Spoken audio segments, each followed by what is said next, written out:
क्या पढ़ रहे थे अपन लोग? किताब वेद। अरे वाह, वैदिक सभ्यता पढ़ रहे थे ना? कौन सी सभ्यता? वैदिक सभ्यता। कौन सी सभ्यता पढ़ रहे थे?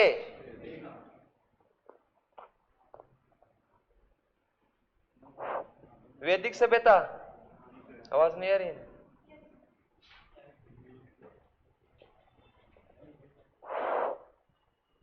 देखिए, अपन पढ़ रहे थे वैदिक सभ्यता। कौन सी?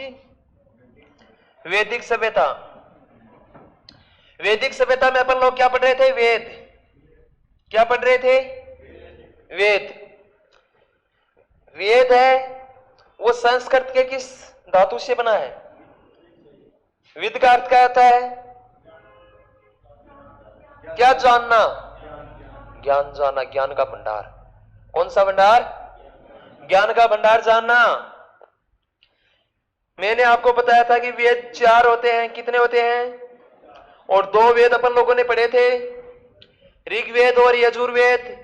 कौन से वेद पढ़े थे? ऋग्वेद और यजुर्वेद। 2 वेद पढ़े थे ना? मेरे को देते। कितने वेद पढ़े थे? कितने वेद पढ़े थे? 2, ऋग्वेद और यजुर्वेद। सबसे प्राचीन वेद कौन सा था? ऋग्वेद। और सबसे प्राचीन ग्रंथ? ऋग्वेद की सबसे पवित्र नदी कौन सी थी? काट ली। सरस्वती। कौन सी थी? सरस्वती नदी। बोलते बहुत ज्यादा हो। ले मेलो भी दे दू, कमी है तो चला ले। जा रख दे, ले मेरे को दे दे। सबसे प्राचीन ग्रंथ व सबसे प्राचीन वेद था ऋग्वेद। कौन सा था? ऋग्वेद की सबसे प्राचीन नदी कौन सी थी? अरे बाद में ले लेना। ऋग्वेद की सबसे प्राचीन पवित्र नदी कौन सी थी? सरस्वती। याद रखोगे? अगला वेद अपना था, कौन सा था? यजुर्वेद पढ़ा था अपन ने। एकमात्र वेद था जिसकी रचना गद्य और पद्य दोनों में हुई थी। हुई थी या नहीं हुई थी? क्या याद रखना है? एकमात्र वेद जिसकी रचना गद्य और पद्य दोनों में हुई थी। किसकी हुई थी? यजुर्वेद की। याद रख लोगे?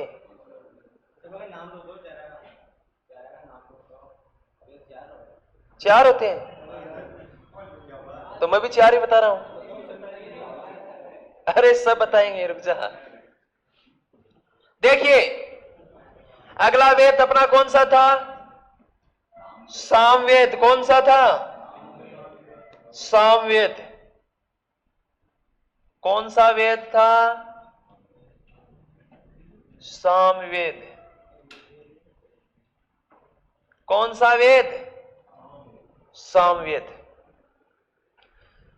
अपना जो नंबर 3 वेद था सामवेद। और सामवेद में क्या था? एक के समय जो मंत्र उच्चारण पंडित पुरोहित होता है। आज चिकना हो गया है एकदम, है चिकनो हो गया है एकदम। देखिए, सामवेद पुरोहित पंडित यज्ञ संपन्न करवाता है, धार्मिक अनुष्ठान करवाता है। और यज्ञ संपन्न करवाते समय वो मंत्रों का उच्चारण करता है। करता है नहीं करता है? करता है नहीं है? ओम समर्पयामि है स्वाहा बोलता है ना ऐसे। तो मंत्रों का उच्चारण करता है। कौन करता है? पंडित। और यज्ञ के समय जो मंत्रों के उच्चारण है वो उसका प्रारूप किससे संबंधित है? मंत्रों का जो उच्चारण है उसका संकलन किसमें है? सामवेद में। किसमें है? सामवेद में। और जब मंत्र बोले जाते हैं तो वो एक अच्छी मीठी मीठी लय में बोले जाते हैं। ऐसे लगता है कि कोई संगीत चल रहे हैं, गाने चल रहे हैं। स्कूल में संस्कृत पढ़िए ना आप, लेकिन संस्कृत पढ़ाने वाले टीचर 2 प्रकार के होते हैं। एक टीचर तो वो होता है जो प्योर संस्कृत लय के साथ पढ़ाता है।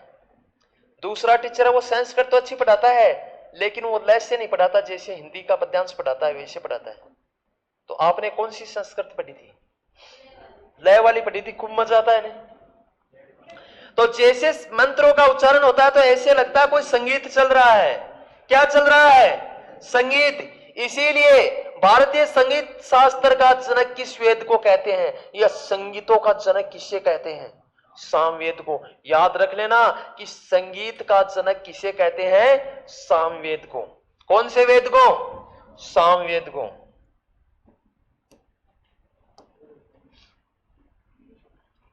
यज्ञ के दौरान, किसके दौरान? यज्ञ के दौरान मंत्रों का उच्चारण,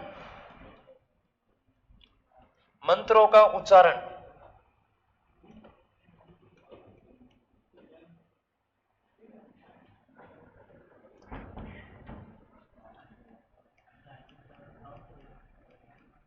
संगीत शास्त्र का जनक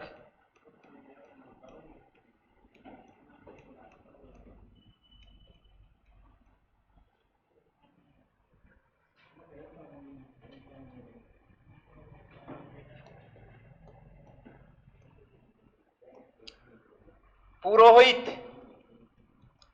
पुरोहित या अधिकारी कौन होता था? उद्गाता।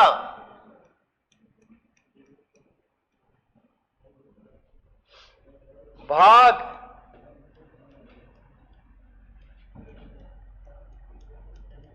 कोथुम, रामायणीय,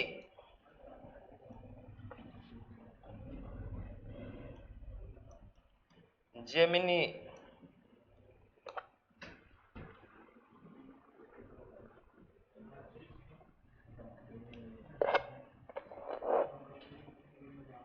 देखिए ऋग जो नंबर 3 अपना सामवेद है, इधर देखिए, यज्ञ के दौरान मंत्रों का उच्चारण, यज्ञ के दौरान मंत्रों का उच्चारण, किसका उच्चारण? मंत्रों का। और मंत्रों के उच्चारण का संकलन किस वेद में है? सामवेद में। किसमें है? सामवेद में। संगीत शास्त्र का जनक, कि संगीत की उत्पत्ति इसी वेद में मानी जाती है, तो संगीत शास्त्र का जनक किस वेद को कहते हैं? सामवेद को। कौन से वेद को कहते हैं? सामवेद को। पुरोहित, अनुष्ठान कराने वाले जो अधिकारी होता है, पुरोहित होता है ब्राह्मण, उसे क्या कहते हैं? सामवेद के पुरोहित को क्या कहते हैं? उद्गाता। क्या कहते हैं? जबकि ऋग्वेद के पुरोहित को क्या कहते हैं? होत्री। क्या कहते हैं? जबकि यजुर्वेद के पुरोहित को अध्वर्य। क्या कहते हैं? अध्वर्य। जबकि अगला वेद आएगा, उसके पुरोहित को क्या कहते हैं? क्या कहते हैं बताओ? कुछ नहीं कहते, कुछ तो कहते हैं। क्या कहते हैं? ब्रह्म। ऐसे बोलते सर बताया नहीं आपने, क्या पता। लेकिन आप तो बिल्ली बन के बैठ जाते हो ऐसे। बिल्ली तेज आपसे वही म्याऊं म्याऊं करती है, भूख लगती है तो करती है। धन भूख कौन लाग रही? पढ़ाई की भूख सबसे भयंकर होती है। और जिस बच्चे को पढ़ाई की भूख लग गई, समझ लो वो प्रगति की राह पे पहुंच गया है। कहां पहुंच गया है? प्रगति की राह पे। ध्यान से सुनो, 1 मिनट सुनोगे?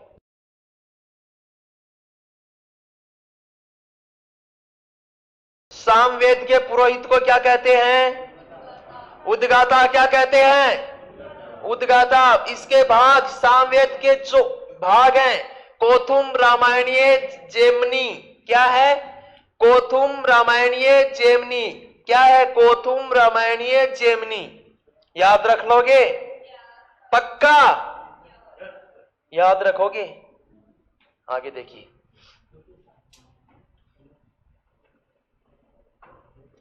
अपना जो नंबर 4 वेद था, कौन सा? 4 नंबर कौन सा था? और वो कौन सा था?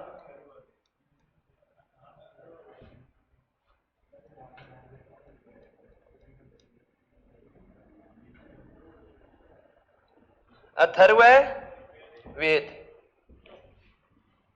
ये हो गया अथर्व वेद। कौन सा? और ध्यान से सुनना,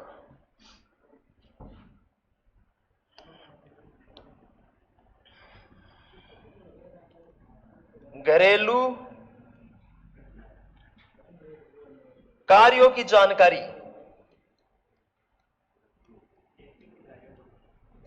घरेलू कार्यों की जानकारी किसकी जानकारी मिलती है अथर्ववेद में? वैदिक सभ्यता के जो लोग थे उनके जो घरेलू कार्य थे, और घरेलू कार्यों की जानकारी किस वेद में मिलती है? अथर्ववेद में। किस में मिलती है? अथर्ववेद में। किस में मिलती है? वैदिक सभ्यता का सबसे प्राचीन वेद कौन सा था? ऋग्वेद। नवीनतम वेद या अंतिम वेद? अथर्ववेद। कौन सा है? और अथर्ववेद में हमें आर्यों के घरेलू कार्यों की जानकारी मिलती है। किसकी? घरेलू कार्यों की। देखिए, धार्मिक अंधविश्वास, धार्मिक अंधविश्वास, अंधविश्वास जानते हो क्या? जादू टोना,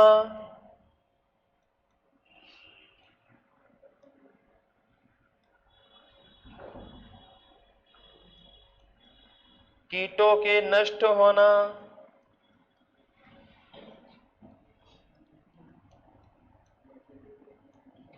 सामाजिक आडंबर,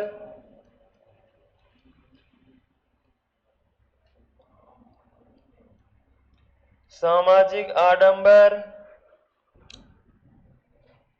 फसल का नष्ट होना,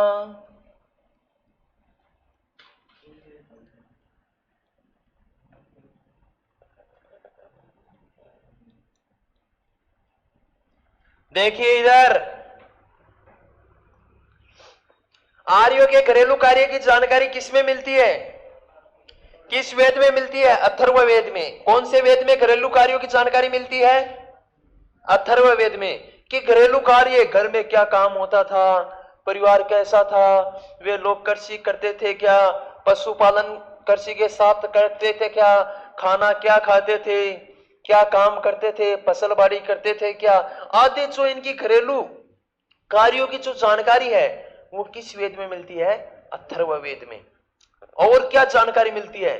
धार्मिक अंधविश्वास, मतलब कि वैदिक सभ्यता के लोग धार्मिक अंधविश्वास में विश्वास करते थे। किसमें विश्वास करते थे? अंधविश्वास में। कहीं जा रहे हैं, किसी बच्चे ने बोल दिया कट्ठे जा रहे हैं, कहां जा रहे हो, तब घर वाले क्या बोलेंगे? टोक दियो, रुक जा एक बार। ये धार्मिक अंधविश्वास है या नहीं? बोलेंगे रास्ते से बिल्ली निकल गई, रुक जाओ एक बार, रास्तों काट के। ये क्या चीज है? धार्मिक अंधविश्वास ही तो है। देखिए, माना जाता है कि वैदिक सभ्यता के लोग धार्मिक अंधविश्वास रखते थे या नहीं रखते थे? जादू टोनों में विश्वास करते थे। किस में विश्वास करते थे? हम कहीं जा रहे हैं, घर वाले बोलेंगे बेटा चौराहे को टालकर जाना। किसको टालकर जाना? कि चौराहा क्या होता है? चार राहों का समूह है। चार राहों के समूहों को चौराहा कहते हैं। लेकिन बच्चों, मुख्य चौराहा वह होता है जो चार गांवों में लगने वाला रास्ता के बीच होता है। आजकल तो मनमा है वहीं की चौराहा है, जहां चार रास्ते, वही क्या हो जाता है? चौराहा। देखिए, जादू टोना, जादू टोनों में विश्वास रखते थे। कीटों के नष्ट होना, कीट समझ गए ना, कीट पतंग। सामाजिक आडंबर, मतलब सामाजिक जो अंधविश्वास थे, कुर्तियां थी, उनमें क्या रखते थे लोग? विश्वास रखते थे। फसल का नष्ट होना, और माना जाता है कि उस समय या तो सूखा, अकाल जानते हो ना, बरसात नहीं होना, या कोई बीमारी उत्पन्न होना फसलों में, आदि कारणों से फसल नष्ट हो जाती थी। क्या हो जाती थी? फसल। और आज भी फसल तो नष्ट हो रही है। सरसों की फसल में बर्फ जमने से फसल नष्ट हो जाती है। क्या हो जाती है? फसल नष्ट हो जाती है ना। जबकि भयंकर बरसात होने से भी फसल नष्ट हो सकती है। अपने अगस्त सितंबर महीने में भयंकर बरसात हो जाती है और मोठ मूंग काले हो जाते हैं। हो जाते हैं ना, या कोई बीमारी लग जाती है तो फसल नष्ट हो जाती है, तो फसल नष्ट होने की जानकारी भी हमें किसमें मिलती है? अथर्ववेद में। ध्यान से सुनना, अथर्ववेद में हमें आर्यों के घरेलू कार्यों की जानकारी मिलती है। घरेलू कार्य की जानकारी किसमें मिलती है? अथर्ववेद में। धार्मिक अंधविश्वास, जादू टोना, कीटों के नष्ट होना, सामाजिक आडंबर, फसल का नष्ट होना आदि के प्रमाण कौन से वेद में मिलेंगे? कौन से वेद में मिलेंगे? अथर्ववेद में। लिख लिए क्या? छाप दो फटाफट। सारों ने लिख लिए क्या? ठीक, फटाफट लिखो, लेकिन लिखना सही।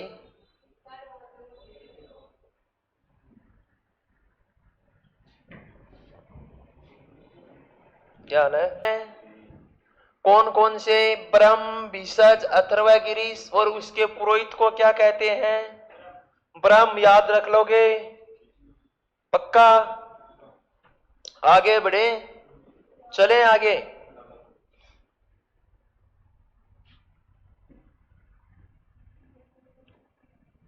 नंबर 1 अपन लोगों ने वेद पढ़े थे। क्या पढ़े थे?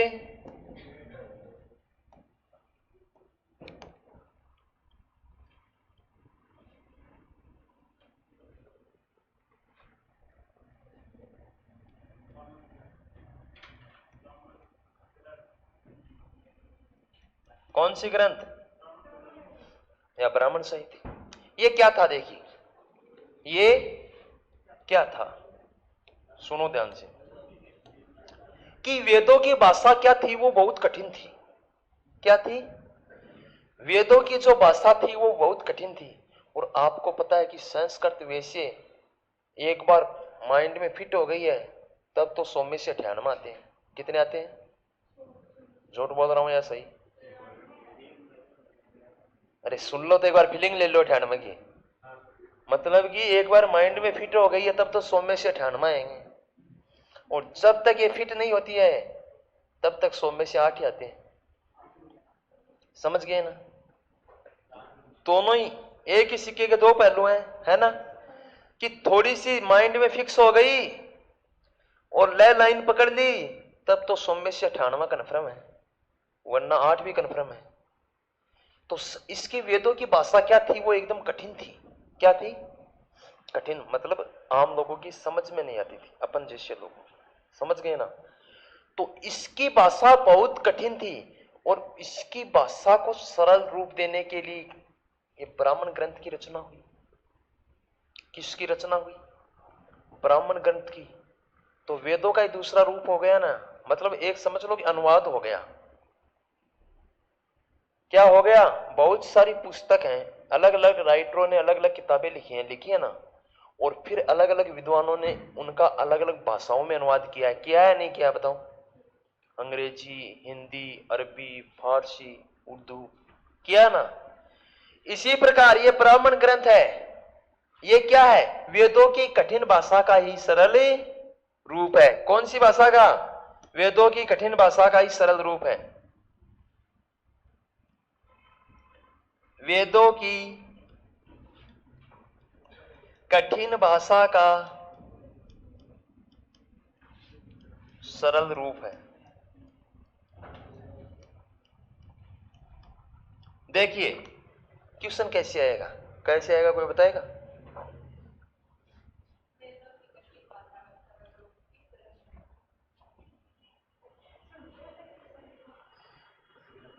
वेदों की सरल भाषा का ही रूपांतरण क्या है? क्या है?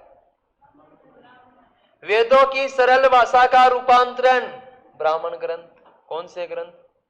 ब्राह्मण दादाली ग्रंथ। बोल रही थी ना ब्राह्मण दादो।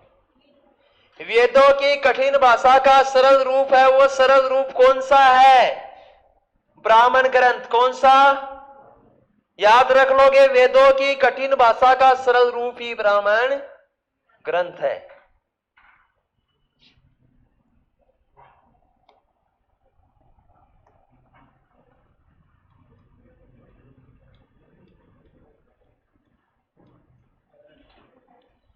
आरण्यक,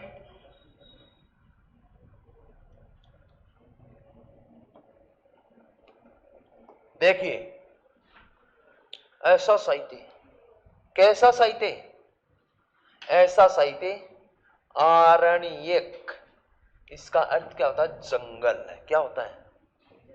और जंगल क्या होता है? जहां पर बहुत सारे पेड़ पौधे होते हैं, जीव जंतु रहते हैं, उसे क्या कहते हैं? जंगल कहते हैं। जहां पर बहुत सारे पेड़ पौधे होते हैं, अलग अलग प्रकार के जंगली जीव जंतु रहते हैं, उसे ही क्या कहते हैं? जंगल। और आरण्यक का अर्थ ही होता है जंगल। अब ये तो समझ गया नहीं क्या होता है जंगल। अब जंगल में क्या होगा? देखो, ऐसा साहित्य जिसका अध्ययन जंगल में बैठकर या एकांत में बैठकर किया जाता है, उसे ही क्या कहते हैं? ऐसा साहित्य जिसका अध्ययन जंगल में या एकांत में बैठकर किया जाता है, उसे ही आरण्यक कहते हैं। अब देखो, जो जंगल में जाएगा बिल्कुल कन्फर्म वो एकांत में ही बैठेगा। अगर महफिल में बैठना है तो वो अपने बीच आएगा। अपने बीच आएगा या नहीं आएगा? जंगल में क्यों जाएगा? उसे एकदम सुनसान माहौल चाहिए, अकेले में बैठकर अध्ययन करना है, किसी दूसरों के बीच में बैठकर नहीं करेगा। अगर दूसरों के बीच में बैठकर करेगा तो बहुत सारी जगह है, अपने बीच में आकर बैठ जाएगा। तो जो जंगल में अध्ययन करने जाएगा वो कन्फर्म है, वो चाहता है कि एकांत में बैठकर अध्ययन करेंगे। करेंगे या नहीं करेंगे? देखिए, कुछ तो पढ़ना नहीं चाहते, कुछ तो पढ़ना नहीं चाहते, और कुछ पढ़ना चाहते हैं, उनको दूसरे पढ़ना ही नहीं देते। अंतर है या नहीं बताओ? कुछ तो अपने आप ही पढ़ना नहीं चाहते, और कुछ पढ़ना चाहते हैं तो उनमें दो चार अपवाद ऐसे होते हैं, वो कुछ अपवाद उनको पढ़ने नहीं देते हैं। ये बात सही है या गलत बताओ? ये भावना समझेगी मेरी, कि कुछ तो अपने आप ही पढ़ना नहीं चाहते और कुछ पढ़ना चाहते हैं, लेकिन अपवाद होते हैं और वो अपवाद उन लोगों को पढ़ने नहीं देते हैं। फिर बेचारा वो क्या करेगा? कहां जाएगा? जंगल में जाएगा। जंगल मतलब एकांत में जाएगा या नहीं जाएगा पढ़ने के लिए? और अपने गांव में यही परंपरा रहती है कि कुछ तो पढ़ते नहीं है, कुछ पढ़ते हैं तो उनको आसपास के यार दोस्त पढ़ने नहीं देते। देखिए, आरण्यक ऐसा साहित्य जिसका अध्ययन जंगल में बैठकर या एकांत में बैठकर किया जाता है, उसे क्या कहते हैं? आरण्यक क्या कहते हैं? याद हो गया? लिखिए, ऐसा साहित्य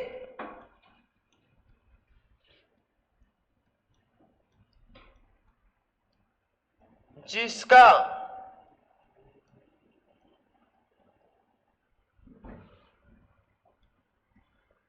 अध्ययन जंगल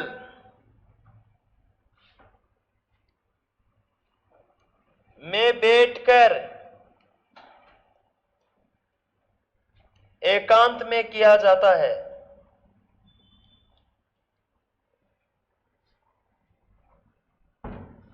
एकांत में बैठकर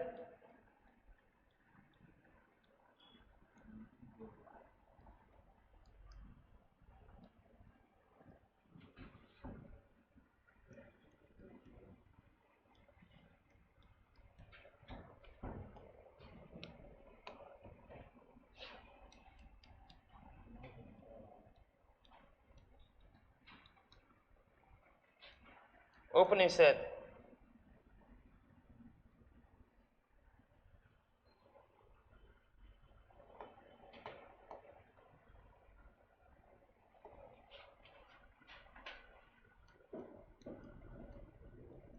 कौन सा निषेध? उपनिषद।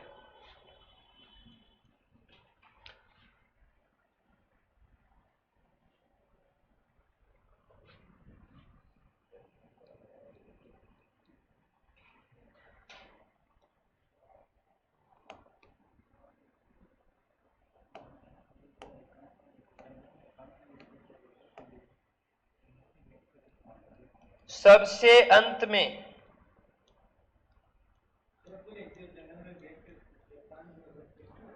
जंगल में बैठकर, एकांत में बैठकर किया जाता है। यहाँ कोई दर्द थोड़ी हो रहा है, ऐसे नहीं हो रहा है, नहीं लगेगा।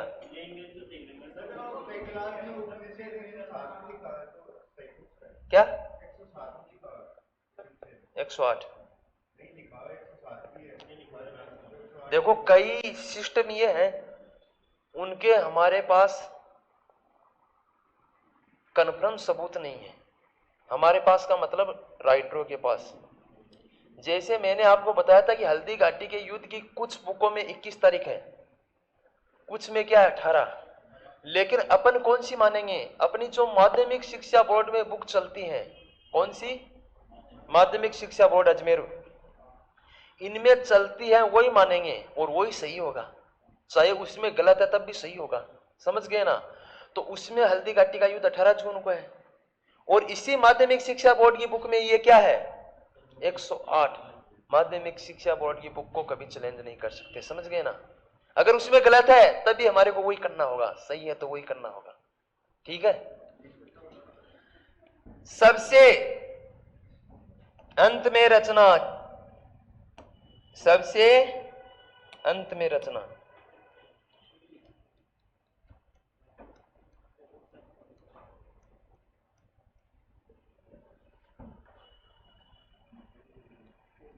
उपनिषद ज्ञान प्रदान है,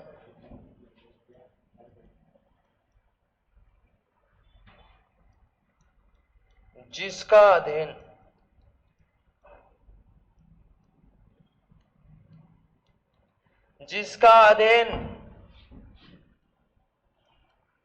जीवन के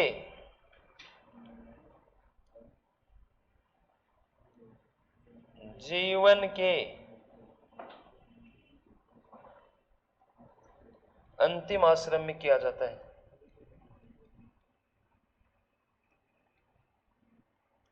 कौन से आश्रम में किया जाता है? किया जाता है। और वो अंतिम आश्रम कौन सा होता है?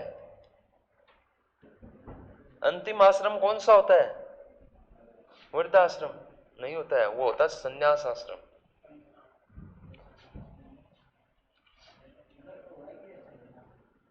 बताएंगे, सब बताएंगे, अभी बताएंगे। पहले इसको छाप दो, फिर आपकी भावना ही समझेंगे। इधर देखिए, आप क्या बोल रहे थे? सन्यास, कि सन्यास क्या होता है? देखिए सन्यास क्या होता है।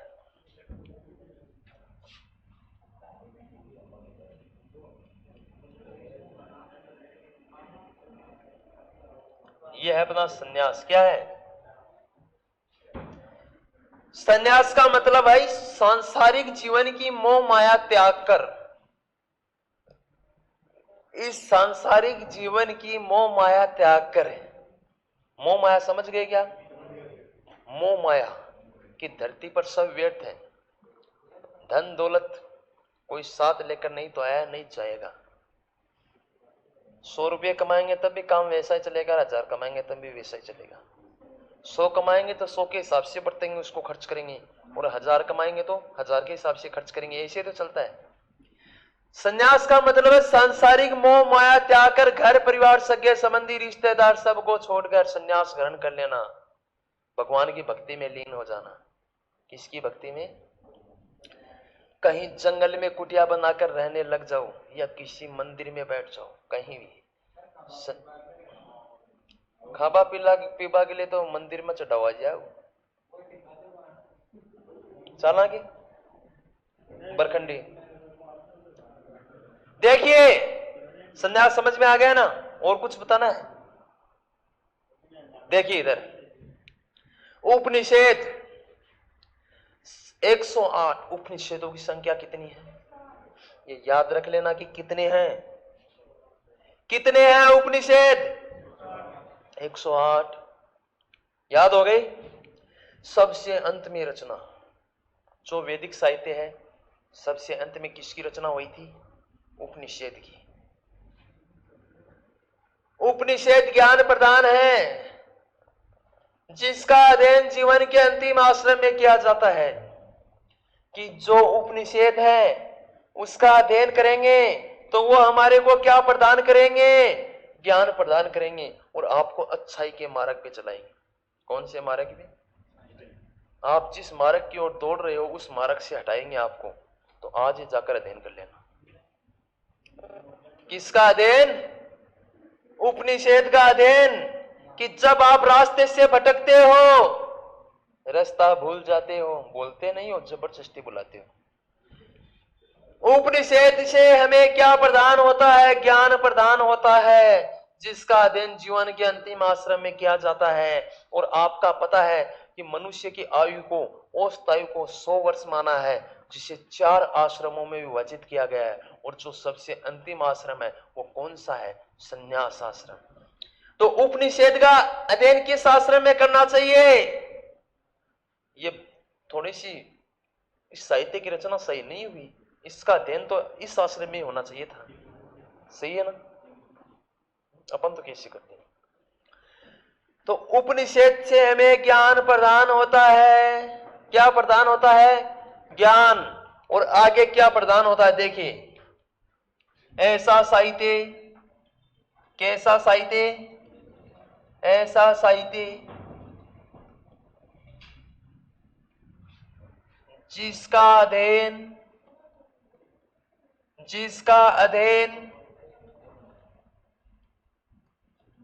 किसका अध्ययन? जिसका अध्ययन गुरु के समीप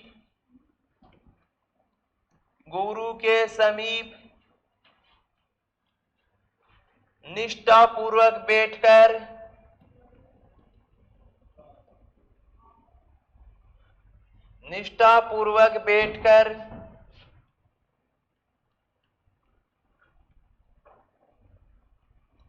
किया जाता है।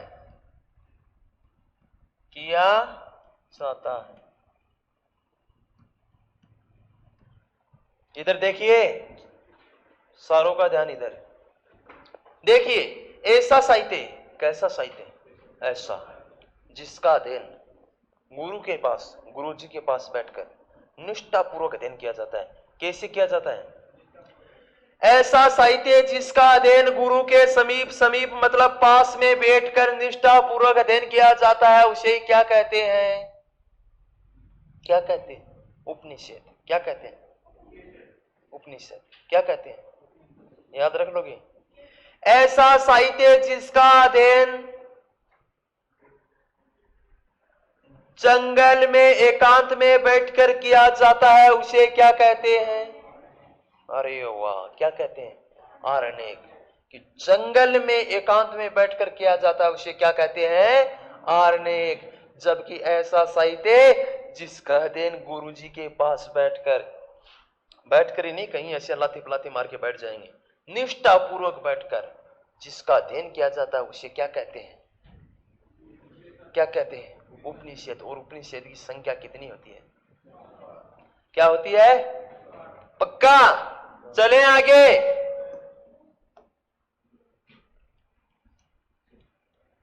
वेदांग। और वेदांग कितने होते हैं? कोई बताएगा? ये होते हैं 6। कितने होते हैं? 6। कितने होते हैं? 6। शिक्षा,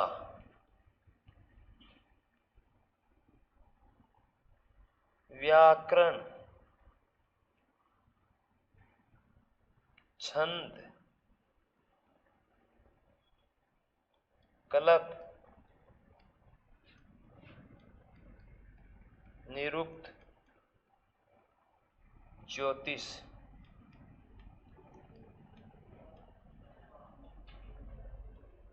हो गए के 6?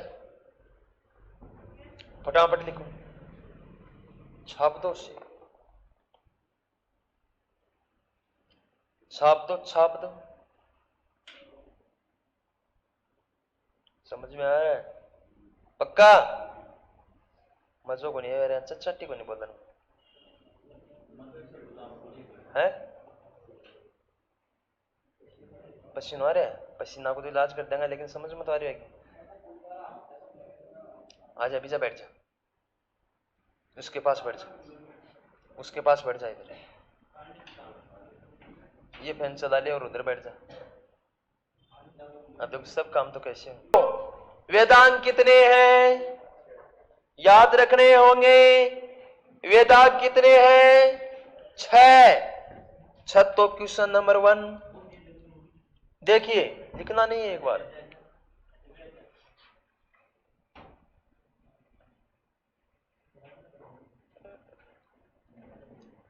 सही समूह की पहचान कीजिए। क्या करनी है? पहचान। किसकी पहचान करनी है? सही समूह की। देखिए,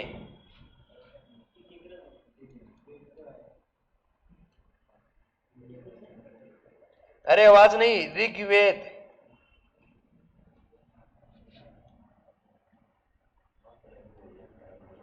यजुर्वेद, व्याकरण, सामवेद,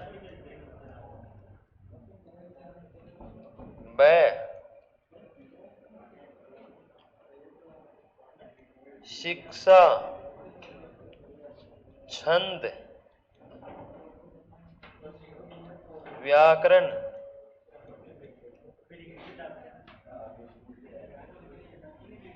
अथर्ववेद।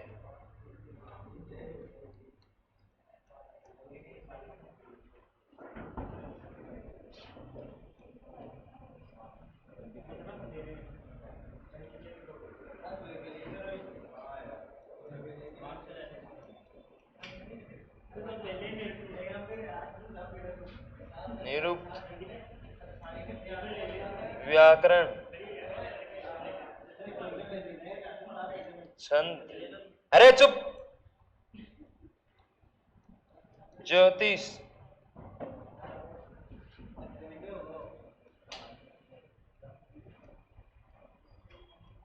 इनमें से कोई नहीं।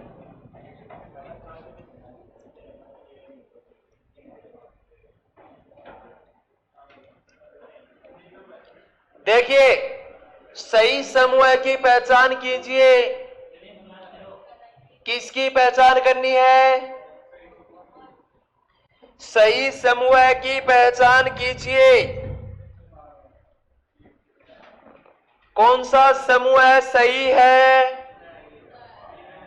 तो मैंने तो कहा कि वेदांग 6 हैं, इनमें तो 4 ही हैं, लेकिन समूह क्या है? सही है। ऋग्वेद, यजुर्वेद, इसमें व्याकरण बीच में आते ही क्या हो गया? गलत हो गया ना। शिक्षा, छंद, व्याकरण, लेकिन ये बीच में वेदांग के साथ क्या आ गया? वेद। तो ये भी क्या हो गया? निरुक्त। क्या है यहाँ पे? वेदांग, निरुक्त, व्याकरण, छंद, ज्योतिष, चारों ही क्या है? सही है या गलत? इनमें से कोई नहीं। क्या कोई भी समूह सही नहीं है क्या इनमें से? कौन सा है? तो ऐसे क्वेश्चन कर लोगे क्या? पक्का समझ में आ रहा है क्या? वेदांग कितने हैं? 6। शिक्षा, व्याकरण, छंद, कल्प, निरुक्त, ज्योतिष। ये नाम याद रखने होंगे आपको।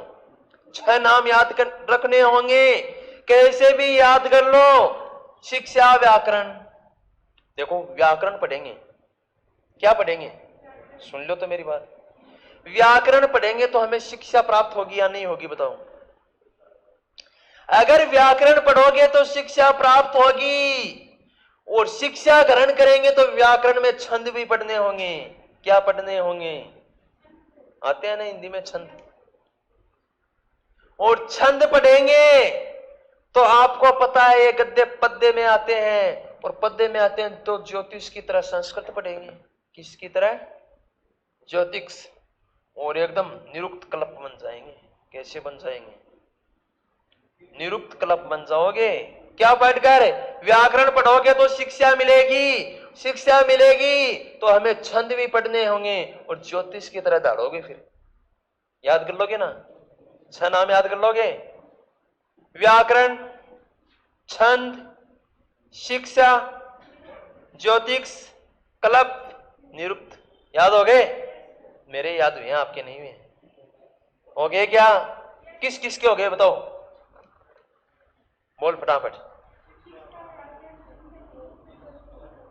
पक्का? एक बार और बोल जोर से। अब आपा भी लड़का हूं, कम गुनिया, एक तो बता दो फटाफट। देख की कौन बताना है? हाँ,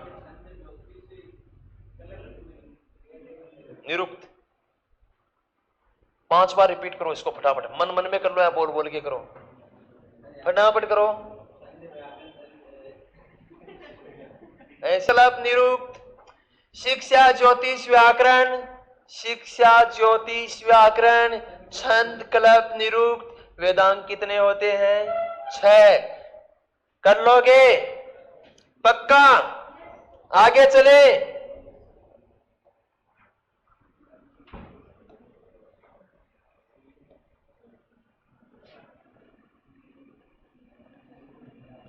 पुरुषार्थ। पुरुषार्थ का नाम सुना है? सुना क्या पुरुषार्थ का नाम?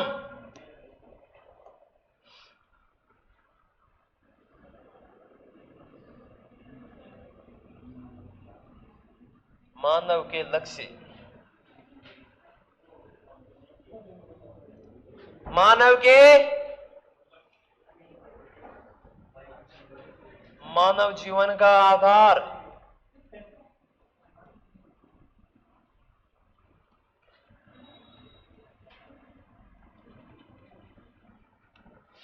धर्म, अर्थ, काम, मोक्ष। देखिए इधर, पुरुषार्थ के बात हुई। कहानी सुनाती हो? आती होगी, निदान करी होगी कल, जुकाम होगी। देखिए इधर, पहले इसको समझ लो, इसको समझ लो। एक पुरुषार्थ, देखिए मानव जीवन का आधार होता है, मानव जीवन का आधार है अपने लक्ष्य को प्राप्त करना। किसके लक्ष्य को प्राप्त करना? जैसे आपका भी अपना एक टारगेट है, लक्ष्य है या नहीं है?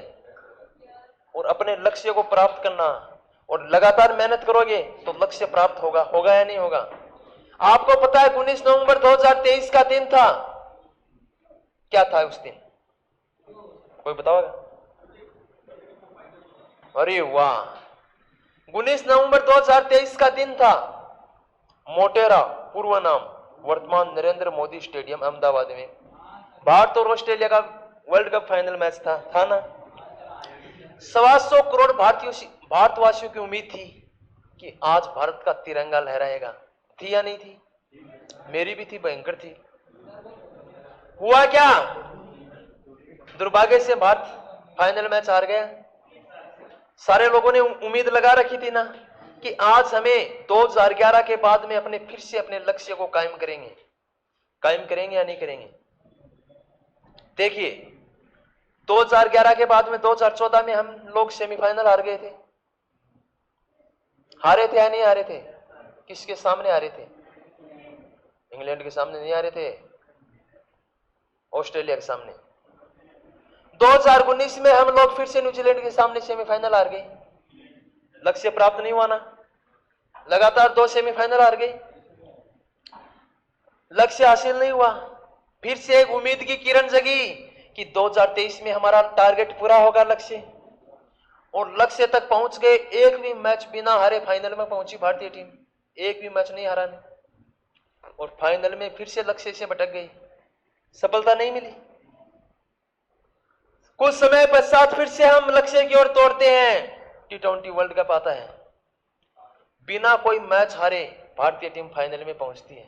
पहुंचती या नहीं पहुंचती है बताओ? जैसे 50 ओवर का वर्ल्ड कप था, उसमें भी एक ही मैच नहीं हारा था, और उसमें भी एक ही नहीं हारा। और भारत ने एक अच्छा स्कोर बनाया था ना, बनाया था या नहीं बनाया था? लेकिन अफ्रीका की टीम ने धज्जियां उड़ानी स्टार्ट कर दी। किसकी? इंडिया की उड़ानी थी ना। और एक तरफ से पूर्ण रूप से मैच भारत के हाथ से निकल गया था। निकला था या नहीं निकला? किस्मत ने साथ दिया, हौसले मजबूत थे टीम के, और अंत में 7 रनों से जीत गए। लक्ष्य मिला या नहीं मिला?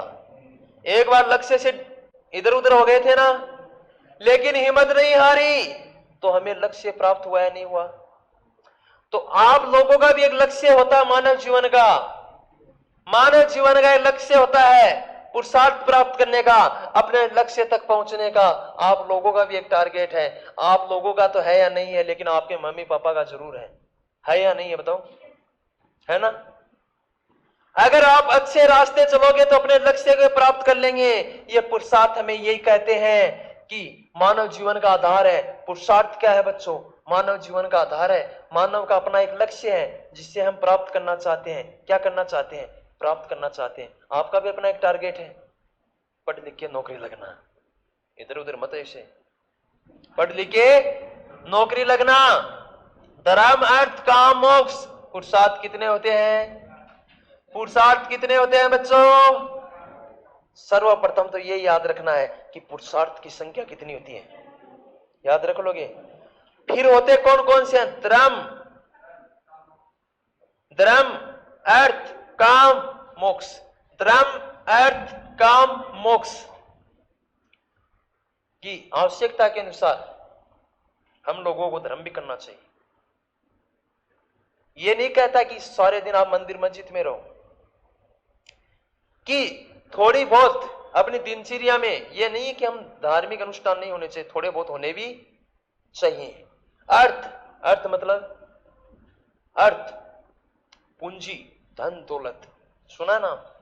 तो हमारे पास हमें ऐसा काम करना चाहिए ताकि हमारे पास अपना दैनिक खर्चा चलाने के लिए कुछ धन दौलत हो, और अपने आने वाली पीढ़ी के लिए कुछ सेविंग भी होनी चाहिए। काम दिन रात आवश्यकता के अनुसार काम करते रहना चाहिए। काम ऐसे नहीं करना है इधर उधर करना, मतलब कि पढ़ाई करना। आ गया भाई दोस्त लौट के आज तो, है? तेरा रोज इंतजार करता हूं मैं, है? समय पे नहीं पहुंचता है, कहां चला जाता है? इंग्लैंड पहुंच गया था तो लेट हो जा, कहीं कोई महफिल में चल जाएंगी भली, तो कहीं गड़बड़ तो नहीं है कुछ? देखिए, काम कि हम लोगों को काम करते रहना चाहिए या नहीं करना चाहिए? अपने जो राष्ट्रीय चिन्ह है अशोक स्तंभ, अपना जो तिरंगा है, तिरंगे के बीच में एक चक्कर है। इस चक्कर में कितनी तीलियां हैं? और वो 24 तीलियां क्या कहते हैं कि 24 घंटे राष्ट्र की प्रगति के लिए आप लोग काम करते रहो। समझ गए ना? तो इसी प्रकार कि आप लोग एक अच्छी उन्नति प्रगति के लिए सदैव काम करते रहो, लगे रहो, और अंत में क्या प्राप्त हो जाएगा? अपन को क्या प्राप्त हो जाएगा? मोक्ष प्राप्त हो जाएगा। क्या प्राप्त हो जाएगा? मोक्ष। पुरुषार्थ कितने हैं? 4। कितने हैं? धर्म अर्थ काम मोक्ष। कई बार क्या होता है, पुरुषार्थ है धर्म अर्थ काम छंद मोक्ष, बीच में एक वेदांग घुसा दिया तो गलत हो जाएगा। आंख खोल खोल के ऐसे पेपर करो, तब भी क्वेश्चन को पढ़ो तो आंख खोल खोल के। समझ गए ना कि क्वेश्चन आपको किस तरह दिखना चाहिए? फुटबॉल की तरह। किस तरह दिखना चाहिए? किसकी तरह दिखना चाहिए? फुटबॉल की तरह। अपने वो क्रिकेटर हैं भारतीय टीम के कप्तान, कौन है? रोहित शर्मा। वो भी एक बार इंटरव्यू में बोल रहे थे कि मैं जब 20 ओवर खेल लेता हूं ना वनडे क्रिकेट में, कि जब मैं 20 ओवर खेल लेता हूं, 10 ओवर तो पावर प्ले के और 10 ओवर, तो बोले जैसे 20 ओवर कंप्लीट हो जाती है तो गेंद मेरे को फुटबॉल की तरह दिखने लगती है। किसकी तरह? बोले वो गेंद है ना, वो फिर मेरे को फुटबॉल की तरह दिखती है, वो रियल में दिखती है। फिर इसको दिखती है नहीं दिखती है बताओ? फिर बाहर ही जाती है, सारी जाती है ना। और बोला जब मैं T20 मैच खेलता हूं तो 6 ओवर पावर प्ले के पूरे हो जाते हैं ना, तो उसके बाद में मेरे को फुटबॉल से भी बड़ी दिखने लग जाती है, फुटबॉल से भी ज्यादा। तो अपनी आंखें एकदम तेज होनी चाहिए कि बीच में इसमें एक वेद या आ गया, वेदांग हो गया तो गड़बड़ हो जाएगी। तो फुटबॉल की तरफ दिखनी चाहिए आपको, एक एक शब्द दिखना चाहिए ना। पुरुषार्थ कितने हैं, कौन कौन से हैं, धर्म अर्थ काम मोक्ष कौन कौन से हैं। आगे चले,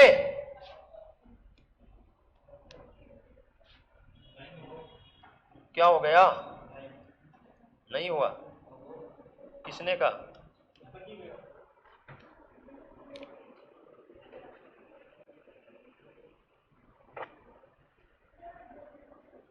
आश्रम कल पढ़ लेंगे, जाना नहीं है एक बार बाहर, बाहर कोई नहीं जाएगा।